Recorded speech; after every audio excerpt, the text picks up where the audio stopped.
Hello students, welcome in my YouTube channel. Today we will study about the salicylic acid. बच्चों salicylic acid के बारे में पढ़ेंगे और सैलिसिलिक एसिड चैप्टर जो है आपके 12th क्लास में भी है और बीएससी सेकेंड ईयर में भी है, यानी ग्रेजुएट लेवल पे भी है और पोस्ट ग्रेजुएट लेवल पे भी है। ठीक है, आप लोगों ने सैलिसिलिक एसिड को क्लास 12th में भी पढ़ा होगा, जिसमें सैलिसिलिक एसिड जो है फिनॉल से बनाया जाता है। तो इसमें क्या करेंगे, सैलिसिलिक एसिड में सबसे पहले हम प्रिपरेशन पढ़ेंगे सैलिसिलिक एसिड की, फिर हम इसकी प्रॉपर्टीज पढ़ेंगे। तो सबसे पहले हम प्रिपरेशन पढ़ते हैं कि सैलिसिलिक एसिड किससे बनाया जाता है, और सैलिसिलिक एसिड बनाया जाता है फिनॉल से, और इस रिएक्शन का नाम है कोल्बे सिमेंट रिएक्शन। तो कोल्बे सिमेंट रिएक्शन क्या होती है उसके बारे में समझेंगे। तो सबसे पहले समझेंगे सैलिसिलिक एसिड की प्रिपरेशन। तो जब फिनॉल की रिएक्शन कास्टिक सोडा और कार्बन डाइऑक्साइड और H+ आयन की प्रेजेंस में रिएक्शन कराते हैं और एक सुटेबल टेम्परेचर प्रेशर रखते हैं, तो हमको क्या प्राप्त होता है, सैलिसिलिक एसिड। देखिए ये फिनॉल कैसा है आपको पता होना चाहिए, फिनॉल आर्थोपैरा डायरेक्टिंग है। फिनॉल कैसा है, आर्थोपैरा डायरेक्टिंग है। जब कोई चीज आर्थोपैरा डायरेक्टिंग होती है तो आने वाला इलेक्ट्रोफाइल कहां लगता है, आर्थो और पैरा पर। तो हम इस वीडियो में मैकेनिज्म वगैरह नहीं बता रहे, मैं जस्ट आपको कम समय में इसकी प्रिपरेशन और प्रॉपर्टीज बता रहा हूं, तो उसको समझिए। तो फिनॉल को पहले NH के साथ ट्रीट करेंगे जिससे कि ये रिएक्टिव फॉर्म में आ जाए, सोडियम साल्ट बन जाए। फिर CO2 की रिएक्शन कराएंगे जो इलेक्ट्रोफाइल की तरीके से यहाँ आर्थो पे लग जाएगा, और बाद में Na+ हटाने के लिए H+ आयन ले लेंगे। इस तरीके से बन जाएगा तुम्हारा salicylic acid. Phenol ortho para directing है, इसलिए आर्थो पे CO2 का C+ आयन कहां पे लगा, आर्थो पर। ये बन गया 2 हाइड्रोक्सी बेंजोइक एसिड। देखिए ये राजा हो गया, C दो फंक्शनल ग्रुप है, राजा कौन है यहाँ पर, किंग कौन है, C+H। इसको प्रायोरिटी पहले देंगे, तो इसकी नंबरिंग है 1 2 हाइड्रोक्सी, इसका नाम हो गया बेंजोइक एसिड। इसको हम सैलिसिलिक एसिड कहते हैं। इसी तरीके से सैलिसिलिक एसिड की जो ये प्रिपरेशन है उसको आप ध्यान से समझ सकते हैं। अगर आप ध्यान से देखें एक बार और, ये फिनॉल है, फिनॉल की रिएक्शन हमने किससे कराई, NaOH से कराई, फिर CO2 से कराई, फिर H+ आयन से कराई, और सुटेबल टेम्परेचर प्रेशर देकर इसको हमने सैलिसिलिक एसिड बना लिया। ठीक है, अब रिएक्शन में ये आता है कि क्या होता है जब सैलिसिलिक एसिड की रिएक्शन एसिटाइल क्लोराइड से कराते हैं। एसिटाइल क्लोराइड कहां पर है, दिख जाएगा आपको, CH3COCl। CH3COCl को हम एसिटाइल ग्रुप कहते हैं, ये CH3CO देता है। तो यहां पर फिनॉल का देखो H हटके COCH3 लग गया। आपने फिनॉल पढ़ा है, फिनॉल में देखिए H हटके यहाँ पे क्या लग गया, देखिए COCH3, यहां से H हट गया, COCH3 लग गया। इस तरीके से ये क्या बन गया तुम्हारा, एस्प्रिन। इसका नाम है एसिटाइल सैलिसिलिक एसिड। एसिटाइल माने ये एसिटाइल सैलिसिलिक एसिड, इसे एस्प्रिन कहते हैं। ये दर्द निवारक दवा है और ज्वरनाशी है, मतलब एनाल्जेसिक है, एंटीपायरेटिक भी है, टेम्परेचर को कम कर देता है, दर्द को भगा देता है। ठीक है, तो इस तरीके से ये हमारा हो गया एस्प्रिन दवाई।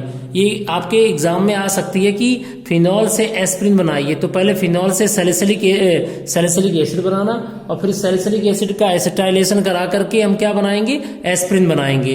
तो इस तरीके से फिनॉल से एस्प्रिन बन जाएगा। अगर हम बात करते हैं फिनॉल से सेलॉल बनाओ, सेलॉल भी हमारा एंटीसेप्टिक होता है जो कि डिटॉल वगैरह में यूज किया जाता है। तो वो कैसे बनाया जाता है उसके बारे में समझिए ध्यान से। ये जो रिएक्शन आपके सामने हो रही है, फिनॉल से सैलिसिलिक एसिड बना, ऊपर देखिए फिनॉल से क्या बना है, सैलिसिलिक एसिड।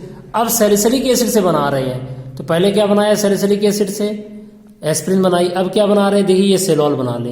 तो सेलॉल बनाने के लिए क्या किया गया, एस्प्रिन में फिनॉल से रिएक्शन, वो सैलिसिलिक एसिड की फिनॉल से रिएक्शन कराई, जिसमें COOH से H हट गया, C6H5 लग गया, तो ये बन गया सेलॉल। इसे एंटीसेप्टिक होता है, इसे फेनिल सैलिसिलेट भी कहते हैं। तो this is a phenyl salicylate, इसे सेलॉल कहते हैं, ये एंटीसेप्टिक है। ओके, तो इस तरीके से हमने क्या बना लिया, सैलिसिलिक एसिड से सेलॉल बना लिया। अब हम लोग सैलिसिलिक एसिड से क्या बनाएंगे, oil of wintergreen. Oil of wintergreen क्या होता है, इसको समझिए ध्यान से। ये आपका मेथनॉल है, सैलिसिलिक एसिड की मेथनॉल से रिएक्शन कराओ तो सैलिसिलिक एसिड में COOH होता है, वो एसिड होता है, ये अल्कोहल हो गया, ईस्टर बन गया COOCH3। पहले क्या बना था, ऊपर देखिए COOC6H5, अब यहाँ COOCH3 हो गया। तो आपका सेलॉल और ऑयल ऑफ विंटरग्रीन में क्या डिफरेंस है, वहां C6H5 लग गया था ईस्टर में, यहाँ पर CH3 लग गया, यानी मेथनॉल से रिएक्शन कराइए। और ये ऑयल ऑफ विंटरग्रीन बन गया, ये पेन रिलीवर है।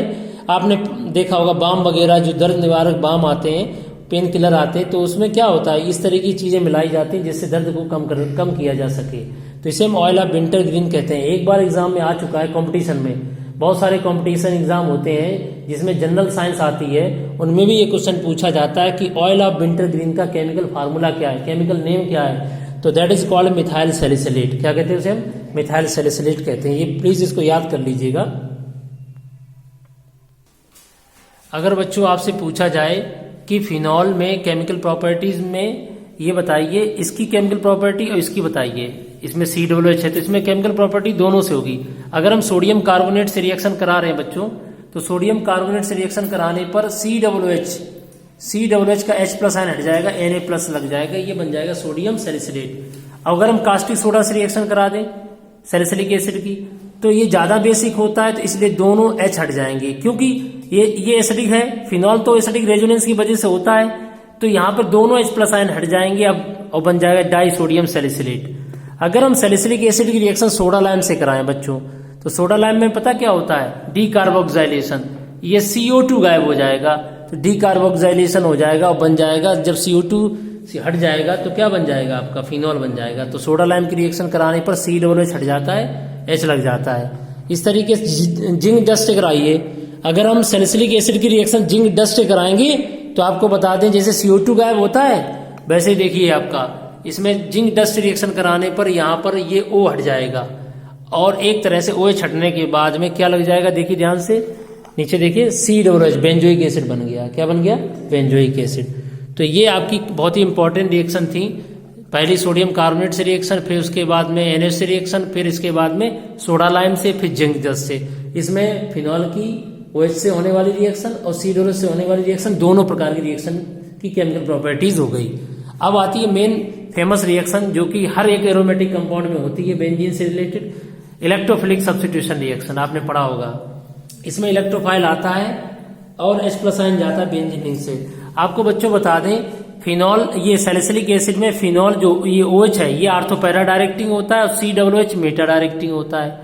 तो आने वाला इलेक्ट्रोफाइल इसके हिसाब से ये आर्थो भरा हुआ है, ये आर्थो बचा है, ये पैरा पे, यहाँ इलेक्ट्रॉन डेंसिटी बढ़ेगी आर्थो पैरा पे। और इसके हिसाब से मेटा होता 3 नंबर पे, 1 2 3, यहाँ इलेक्ट्रॉन डेंसिटी बढ़ेगी, यहाँ बढ़ेगी।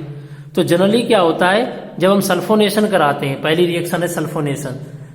सल्फोनेशन H2SO4 से कराया जाता है, इसमें SO3H+ आयन आएगा और SO3H+ आयन आर्थो पैरा पे लगेगा। तो इसके हिसाब से आर्थो पैरा पे, इसके हिसाब से मेटा पर। तो इसका ये मेटा हो गया, इसका ये पैरा हो गया, तो यहाँ इलेक्ट्रॉन डेंसिटी ज्यादा है, तो यहाँ पर SO3H लगेगा आके। तुम कहोगे सर यहाँ क्यों नहीं लगेगा? यहाँ भी लगा सकते हो, लेकिन स्टेरिक हिंड्रेंस की वजह से प्रेफरेंस इसको दिया जाएगा।